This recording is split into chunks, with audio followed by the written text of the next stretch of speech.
पिस रही थी। उन पर रोमन हुक्मरानों के कोड़े बरस रहे थे। उनके शहरों पर गैरों का कानून था। बनी इज़राइल, उनके लोग कहते, ऐ अल्लाह, हमें बचा ले, हमारे लिए कोई रहनुमा भेज दे।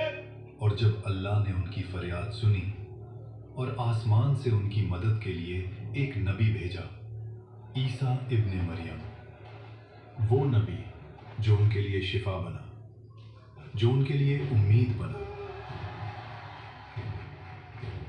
जो उनके लिए जिंदा मौजिज़ा बनकर आया।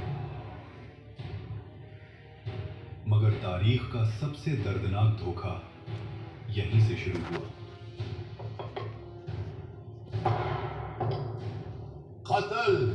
जिस नबी को भेजा गया था उनकी मदद के लिए, उसी नबी को फंसाने का मंसूबा बना लिया गया।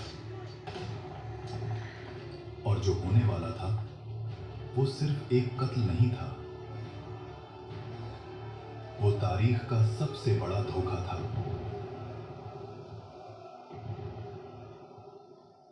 तो फिर सवाल ये है, जिस नबी को कत्ल करने आए थे वो गया कहां?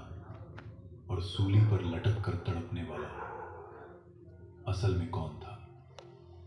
बैतुल मक़दिस, जेरूसलम, वही शहर जहां अंबिया की सदाएं गूंजी थी, जहां सजदों की खुशबू थी और जहां अब रोमन झंडे लहराते थे। बनी इज़राइल का शहर, लेकिन हुक्म रोमन एम्पायर का चलता था। तुम्हें रोम की गुलामी कबूल करनी होगी, ये फैसला हतमी है।